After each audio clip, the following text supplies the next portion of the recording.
Ladies and gentlemen, for the very last session of Infocom 2013, we are very pleased to announce that we have Adora, child prodigy and internationally acclaimed author, teacher, and activist here to speak to all of us. We would like to mention that this session has been brought to you by Adamas International School. A bit about Adora. She, since the age of 4, has been exploring what she can do with the written word. Everything from championing literacy and youth voice to working with the UN's World Food Program to raise awareness about world hunger. Hoping to instill her love of writing in others, she taught her first class at a local elementary school the year her first book, Flying Fingers, debuted. Since then, she has spoken at hundreds of schools, classrooms, and conferences around the world. In 2010, she delivered the speech, What Adults Can Learn from What Adults Can Learn from Kids, at TED. This speech received over 2 million views online and has been translated into over 40 different languages. The same year, Adora started organizing TEDx Redmond. Over the course of the years of speaking, her audiences have included teachers, CEOs, entrepreneurs, artists, students, and delegates at the United Nations. She will be a senior in high school this fall. So, ladies and gentlemen, a true inspiration. Please put your hands together to welcome Adora Svitak.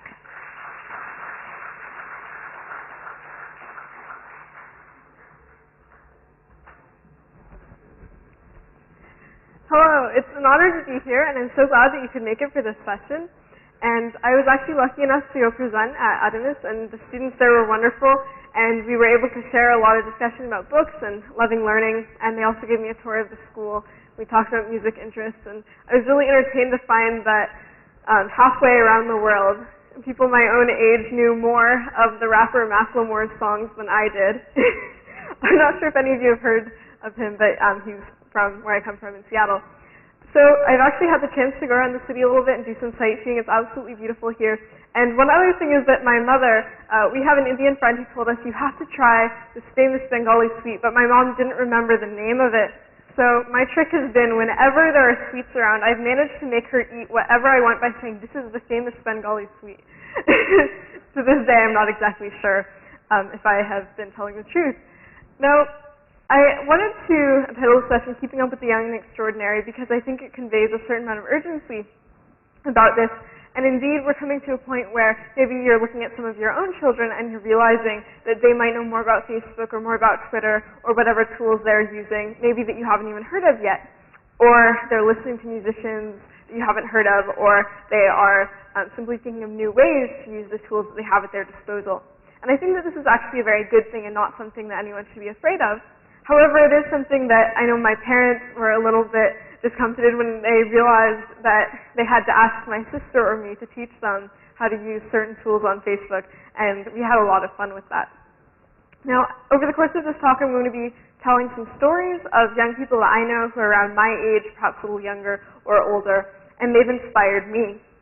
I started in a very unlikely place, and that is with a 6-year-old named Tyler, who realized that he was extremely depressed. And he writes, this is obvious to me looking back. Functioning first graders don't spend every morning either at home sick or being forced down the halls of school crying. He says he was absolutely hopeless at sports, and in a rather melodramatic 6-year-old way, he found life meaningless. That is, until long breaks rolled around. Winter break, summer break, or extended sick days. That was when magic happened. Because with this time off, he found himself playing engineer. And he would design tools out of boxes and strings. There was one other thing that he loved in this otherwise meaningless life of his, and that was the computer. He writes, I remember with particular detail one exciting night when we upgraded to Windows 98. In 7th grade, a teacher asked his class to write about what they would do if they were given $1 million. And maybe some of you have asked yourselves or your children this question before. What would you do if you just had $1 million to spend however you wanted? And many people I know would want to build a rocket and go to space if you could do that with $1 million, or they would want to build a large house or take a trip around the world. What Tyler wanted to do when he was in 7th grade was improve technology education, which I thought was extraordinarily visionary for a 7th grader. And today, that 6-year-old who once had to be forced down the halls of school crying is an immensely successful 21-year-old. At least he's very successful in my definition of the word, and probably his own as well. He's the director of operations at a technology education nonprofit called Student R&D, with the R&D standing for research and development. And what Student R&D does is it gives the chance to young people like Tyler, or like who he was when he was younger, young people who find magic in making things out of boxes and strings and computers. It gives them a space and support for them to do that. Now, he wrote a blog post recently about working for a nonprofit entitled, very simply, Why I Do What I Do. In it, he responded to every person who has questioned his career trajectory. These people have often told him, why are you wasting your time working for a nonprofit? It's not something that will make you rich. It's not something that will make you famous. It's simple to Tyler because the work he sees in it is not about money. It all goes back to that moment when he was just a 7th grade student in a classroom with a teacher who asked him what he would do with $1 million. That's when it becomes clear why Tyler doesn't care about the dollars.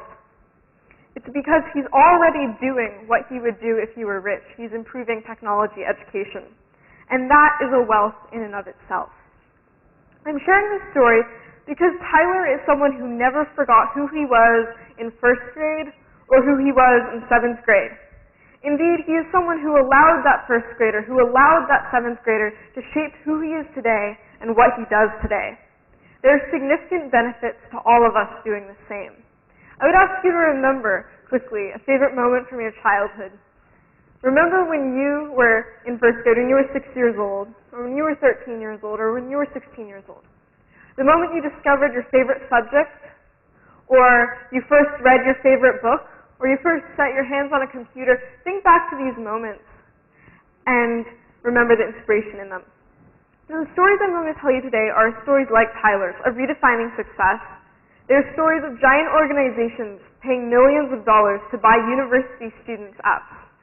And it's also a story of the world's youngest headmaster, and more.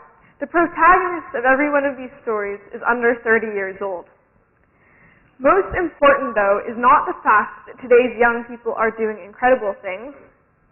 Most important is the question of how your organizations will respond to the change that is being catalyzed every single day around the world, even in your own backyards, by teenagers and young adults like me. We'll explore how companies are updating their culture and also how your companies can mine my generation for our best insights. Today's young people, it's widely agreed, are achieving dreams that might have once been considered impossible. And this is thanks to the growing democratization of knowledge and information. Mere centuries ago, books were so valuable that they might be chained to the bookshelves that held them so that people wouldn't run off with them. In Europe, before the advent of the printing press, books were drawn up by hand by hardworking monks and scriptoriums who would bend over these pieces of parchment. And they would take individual tasks. Some were illuminators who would do every single letter by hand, filling them with ornate curlicues and splashes of color, and others would be in charge of the writing or the binding and gluing of the pages together. No wonder, with such a laborious process that could take months or even years, that books were kept chained. Today, I find that there is anything but chaining of knowledge to bookshelves. With a smartphone and internet access, I can go on Wikipedia and look up just about anything I want. This is the world that I know. It's a world where the people bent over desks making things are no longer monks making books, but engineers designing robots. One of my friends, Ethan Perrin, has a story that was uniquely born at the intersection of do-it-yourself culture and the 21st century. I can't imagine Ethan being Ethan, as I know him, at any time other than the present. Now, of course, he looks like just your normal teenage kid, and if you were to walk by him, you'd probably think nothing of him. But I first got to know him when he was about the height of a hobbit from Lord of the Rings, being one of the few people I knew who was shorter than me. And at that time, he had done something that no one else I knew had done. He had sent a camera to space, capturing mind-blowing pictures of the curvature of the Earth. He'd seen photos from space that had cost $160 billion to photograph from the International Space Station, and he thought, I want to take the same kinds of photographs for under $300. He was almost 13 years old. How does a 13-year-old take pictures in near space? Ethan's family was not miraculously wealthy. He did not have access to some intensely tricked-out science laboratories. What he had was a durable 7-foot weather balloon. And so those are like the pictures he saw. And there's his weather balloon. And he had a camera that he was going to modify to snap pictures on an interval. He called his project LENS, which stands for the Low Expense Near Space Experiment. He started by packaging together a box of electronics made of styrofoam installation sheets to defend against the negative 70-degree conditions that the camera would meet. And he held together this box of electronics with hot glue and duct tape. Inside the box he'd made were electronics, a camera, a tracker, and a charger. He loaded his point-and-shoot camera with a hack development kit that allowed him to trick the camera into thinking that a real person was operating at every 10 seconds taking a photo. And he designed a data logger that recorded temperature, air pressure, and GPS location, among other measurements. Ethan would sort the data, graph the air pressure and temperature changes, and plot the entire journey on Google Earth. Again, this was a 13-year-old kid working on this in his spare time outside of school. Finally, he attached a parachute and this weather balloon, and at noon on August 8, 2011, he filled the balloon with 170 cubic feet of helium, sealed up the payload container, wrote a phone number on the outside, and launched it after a nervous countdown. So this was this kid's equivalent of sending a rocket up into space, I'm sure. LENS, this project, took 1,021 photos, and it logged 30,000 data points for him to graph out on Google Maps. It rose to 27,027 meters, and it safely returned to Earth about 90 miles from where he launched it. At the highest altitude, the curvature of the Earth and the abyss of space are clearly visible. So there's one of the photos that he took. 4 hours later, Ethan's family drove down a dusty country road to recover LENS. It was lying in a ditch with the camera still snapping pictures. This is the world I know, a world in which 13-year-olds with point-and-shoot cameras from their parents can attach those cameras to weather balloons that go to near space. Democratization in this world that I know isn't just the story of dictators falling and free elections beginning. It's the story of teenagers who can build their way to 27,027 meters above the Earth. It is also the highly inspiring story of teenagers who can build their way out of poverty. Young people like William Kamkwamba. He lived in a small, poor village in Malawi in Africa, and it was in Using Energy, a discarded 5th-grade American textbook, that William first saw a picture of a windmill. Under that picture of a windmill was a caption, translated in broken English, that said, "Windmills generate electricity and pump water." William looked at that one caption, and though he lacked any formal engineering experience or education, his family had been forced to pull him out of school when they could no longer pay the fees. He had the confidence and attitude of a true innovator, and decided to build a windmill to power his family's home. Without any instructions, and under the watchful eye of a confused and often critical community who couldn't understand why this kid was spending all of his spare time putting together junk, he began his daunting mission. He used found materials and scrapyard parts like a broken bicycle, which you see there, a tractor fan, melted plastic pipes, bamboo stalks, and scavenged copper wires. This was the first windmill that he built, and he built a series of them that would change his life and his family's life forever. Soon, neighbors were lining up at the door, wanting to use the power that his windmill generated to charge their cell phones. After the publication of an article in a newspaper in Malawi that detailed William's accomplishment, African innovation bloggers took his story all over the internet. And in a short time, his actions came to the attention of the curators of the prestigious TED conference, who invited William to share his story at the 2007 TED Global event in Tanzania. The laughter, tears, and standing ovation that his 4-minute talk received catapulted him to the world stage.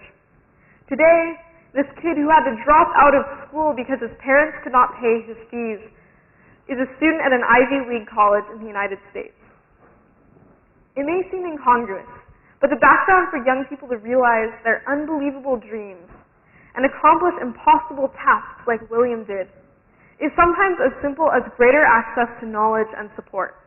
If someone has a great idea, an internet connection, and a couple friends, they could make their project go viral on websites like Kickstarter or Indiegogo. Raise your hand if you've heard of either of those. Okay, so I'm seeing a couple.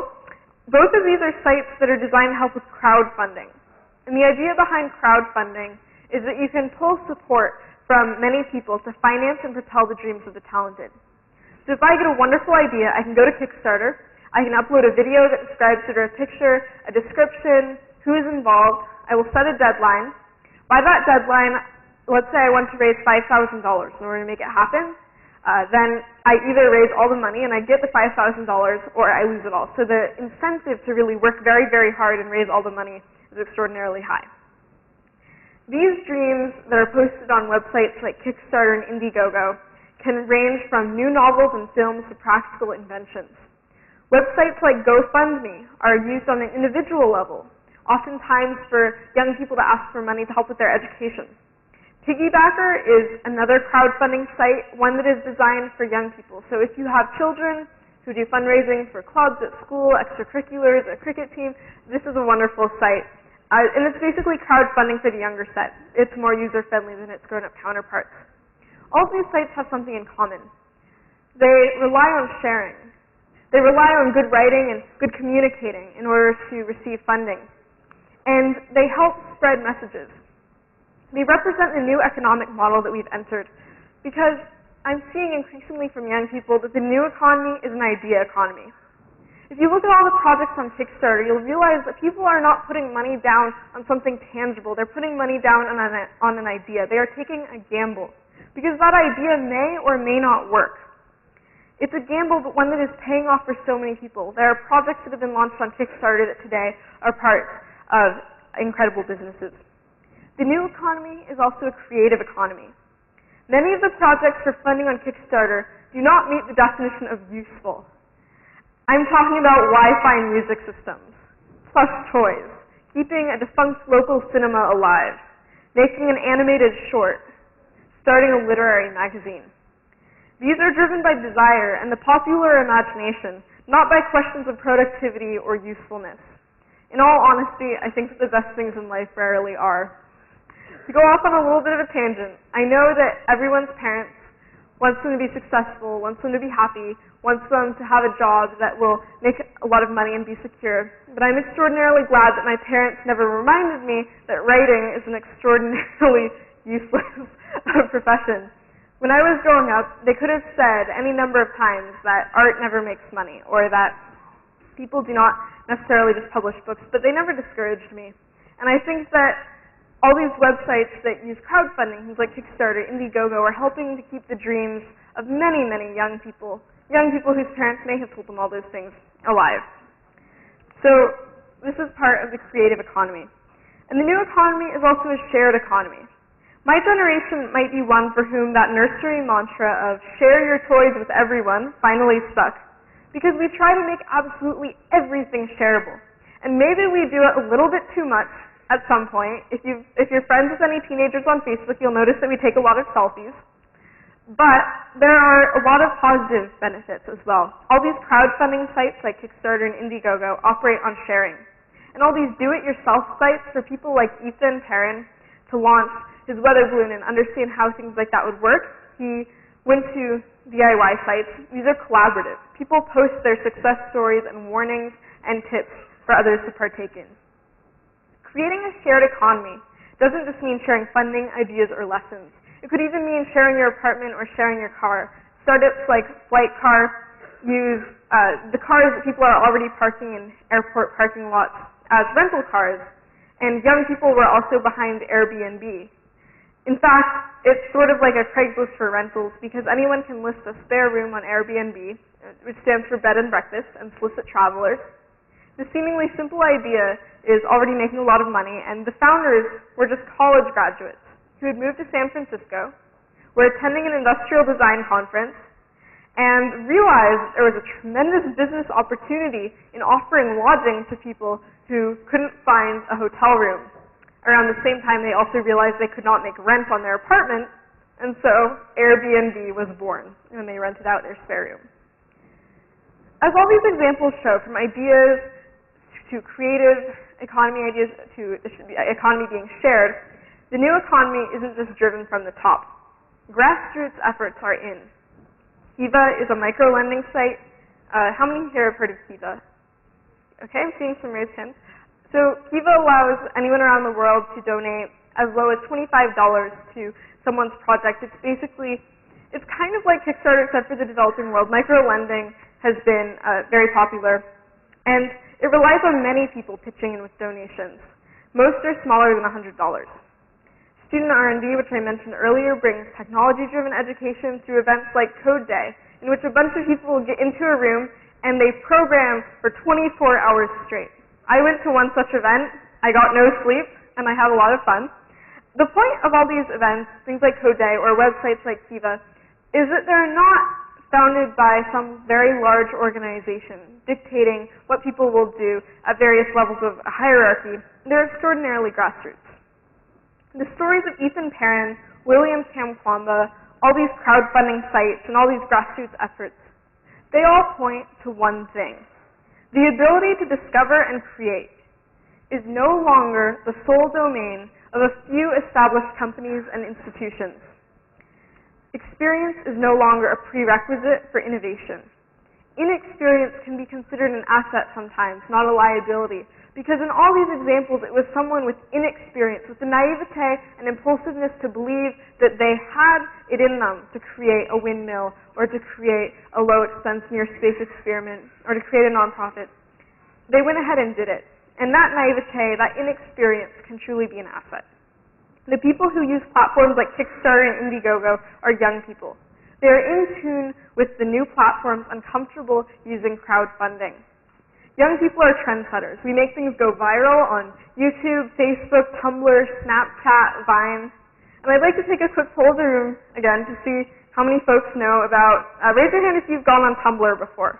Has anyone here been on Tumblr? Okay, I'm seeing a fair number of raised hands. And raise your hands if you know what Snapchat is.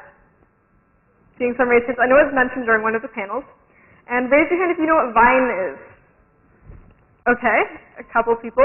So here's why you should be raising your hands for all three of those. Teens are using sites like Tumblr and apps like Snapchat and Vine in droves. Tumblr is a blogging site that allows users to reblog all kinds of content, videos, text posts, pictures, and sound clips. Some of them go viral after being reblogged millions of times. Snapchat is an app for sending photos. You can whip out your phone, take a picture, and send it to anyone on your contacts list. There's just one catch, which is that it self-destructs after between 1 to 10 seconds you set it. So clearly some people use it for not so great purposes, but it's extraordinarily popular. Vine is a video filming app, and like Snapchat, it's built on this temporariness because the videos that you film are limited to 6 seconds long. What is the point of a 6-second video, you might ask? Well, I highly suggest you look up funny Vines on Facebook. There are some good ones. How much would you pay for a blogging site like Tumblr, or a photo app like Snapchat, or a video app like Vine? Well, the immense teenage user bases of Tumblr, Vine, and Snapchat made bigger companies pay attention. And Twitter bought Vine for, any guesses on how much Twitter paid for Vine, the video app? So here's some numbers. $1 billion? Not quite, actually. 970 million. Very, very close. Okay, great. Let's see if we can keep the trend going. Facebook tried to buy Snapchat for... This is all over the place. Well, Facebook tried $3 billion. Snapchat said no. In November, Google offered Snapchat... Yep. Snapchat said no again. Who are the people behind Snapchat? These audacious people who reject $3 billion offer from Facebook or a $4 billion offer from Google. Are they billionaires who are already very comfortable? Are they folks who don't need the money? Well, it's actually two former Stanford University students. Their names are Evan Spiegel and Bobby Murphy.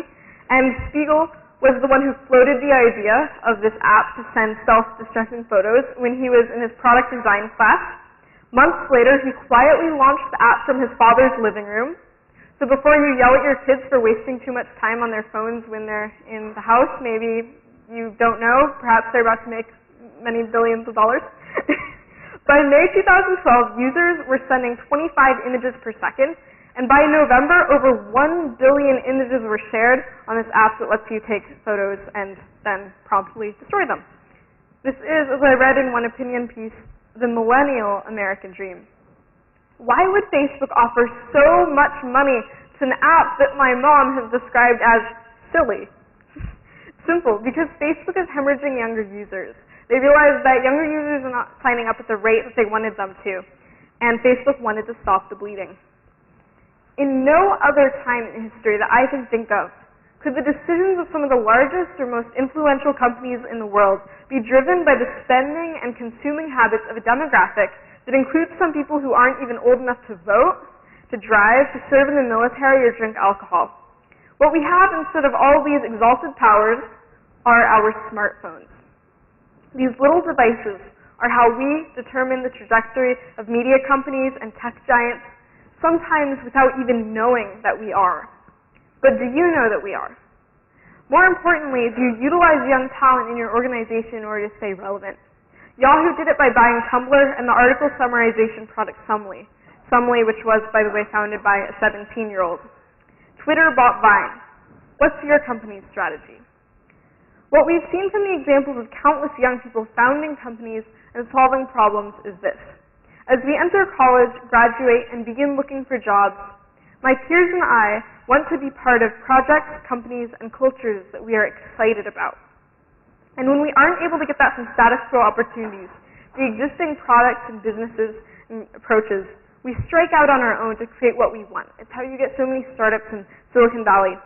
We are impatient and visionary, ready to make our mark. This impatience, this vision, this readiness, they are all assets to your companies, if you are willing to make room, to listen, and to believe. If you want to shift the disruptive mindset of one of the most interconnected generations in history into your workplace, then you have to work more like an organism and less like an organization. You have to be a living, breathing, changing, responsive place. You have to show this in everything you are and everything you do, so that those that join you are not there to work their way up through a structure, but immediately to be part of a living system. In the Economic Times, there was an article titled Catch Them Young by Kritika Krishnamurthy, and in it, the trend of Indian students beginning successful startups was described with an exhortation to industry. To deepen this trend, industry must work together with colleges to tailor curriculum and provide mentoring for those with ideas on campus, apart from the top-ranked ones alone. I've benefited personally from folks at companies taking a very open-minded approach to mentoring young people and working with them. At Microsoft, Akhtar Badshah, who's the director of the Corporate Citizenship Group, created worldwide summits called Innovate for Good, in which youth leaders in social entrepreneurship and the nonprofit world were invited to come together and network and learn in professional development sessions, develop proposals and presentations. It was a very simple idea. Let's get together all these inspired young people in a room and see what happens when they talk to each other. It's something that every one of you could do at your own organizations. I also organized a youth event, TEDx Redmond, when I came back from TED. And the idea was very simple, that it's not just adults who can benefit from a forum of ideas, that my peers have incredible ideas to share. I wanted to have a place where all youth speakers and all youth organizers could come together. And Microsoft also took a wild step there. They opened up their gleaming conference center for a bunch of teenagers to run wild. And we did. We had over 1,000 attendees, and we've been going on for 4 years now, inspiring local young people to bring their ideas to the forefront. Young people are using their expertise with technology to make more than multi-billion-dollar apps or youth conferences. They're changing lives. The story of Anya Sridharan is great because she, again, looked at a cell phone and saw it as more than something that could be used for communication or making an app. She co-founded NextDrop, which uses cell phones and crowdsourcing to get water to the thirsty. It improves access to water for residents in urban India by providing residents access to timely and reliable information about piped water supply. And it establishes a feedback loop to inform better water management for the water utility.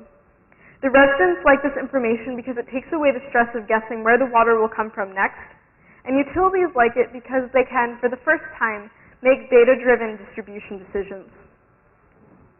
17-year-old Jaisal Patel's NGO Technologies creates tech solutions for nonprofit organizations. He's already implemented a biogas energy project, built information technology infrastructure for an organization supporting Indian cloth weavers, and developed a website for a nonprofit fighting human rights abuses. This is a kid who looked at his computer, looked at the websites he had open, and thought, I could use this for more. India has the youth resources not only to come up with stunning new entrepreneurial and forward-thinking uses for technology, but also to address social challenges here at home and create workable blueprints for other nations around the world to follow. Your ability to harness this youth talent is especially advantageous and critical here, where the tech-savvy, socially minded youth talent is highly concentrated. With that, there is no better way to end this talk than to introduce one of those youth, Babar Ali. Babar comes from Murshidabad, which is about 5 hours away from here. And there's no government-run school there, and Babar realized that many children were too poor to get an education. When he was only 9 years old, he addressed this problem by founding a school. Ask yourself what you were doing when you were 9. It's a mildly scary comparison. He founded a school at 9 and committed to teaching them everything he had learned when he came back from school. At 16, he was recognized by the BBC as the world's youngest headmaster. He's a TED Fellow and has spoken at TED India and at Inc. about his work. Today, his school has many other volunteer teachers, including his sister, who is one of his students. I hope that you will all find ways to support Babar's work. Here's his contact information. Because your future and the future of the world is as bright as our ability to harness this kind of insatiable, unstoppable brilliance. And with that, please welcome Babar.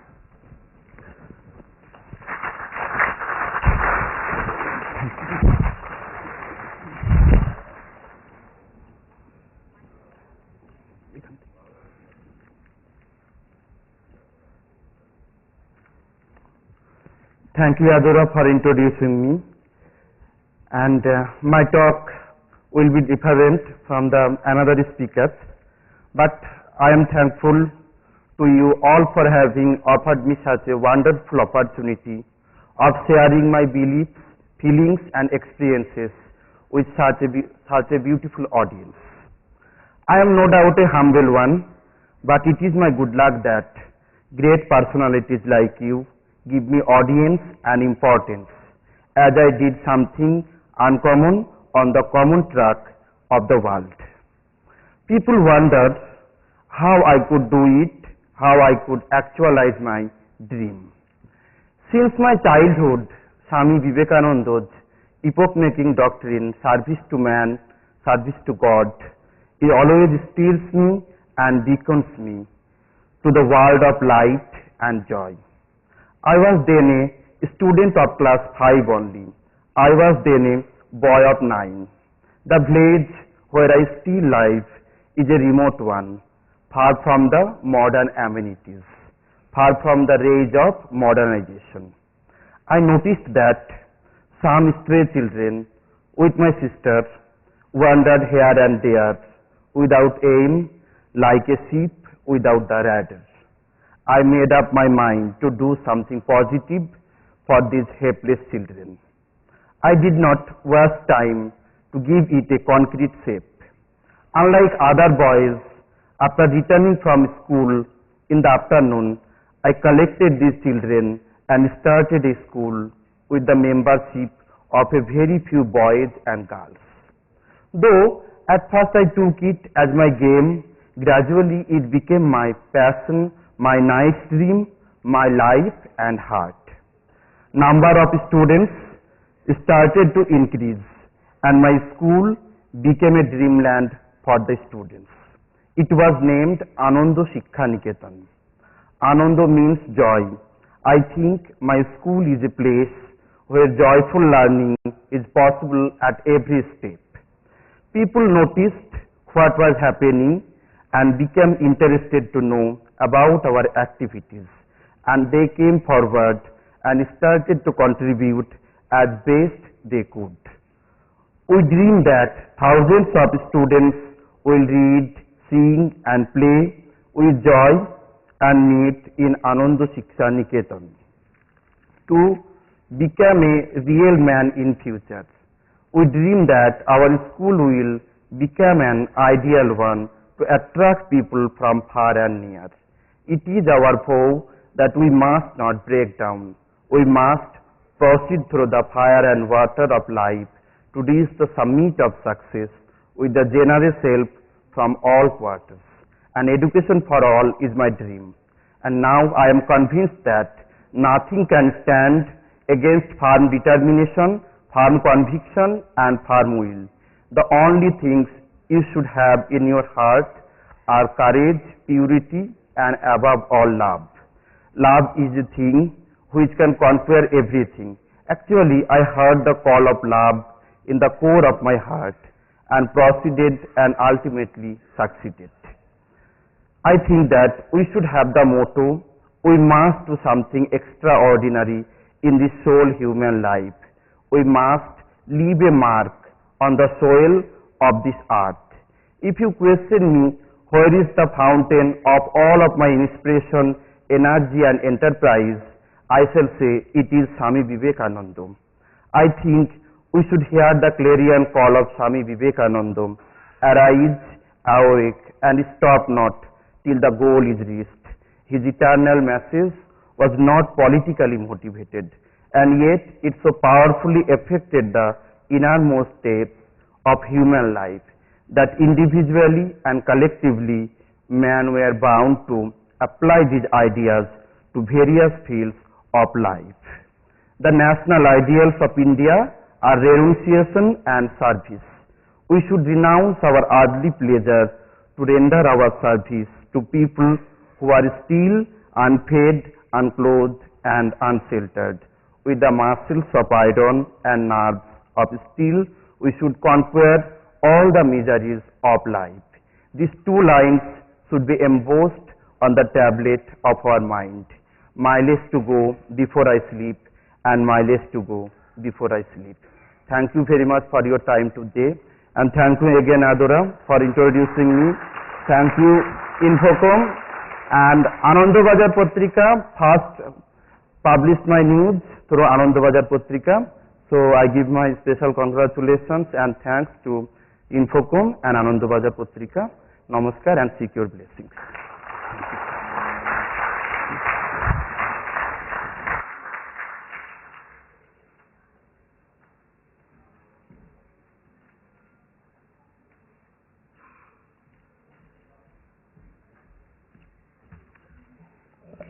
Thank you very much, Adora and Babar Ali. We request both of you to kindly come onto the stage, please, and I would request Mr. Didi Pukasa to kindly come on stage to give away mementos to these budding prodigies.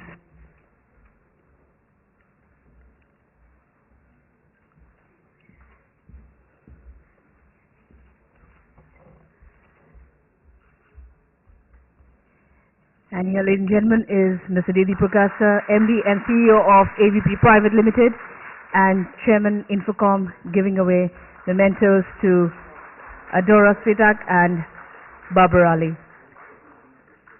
Thank you very much for a very, very interesting session. Thank you.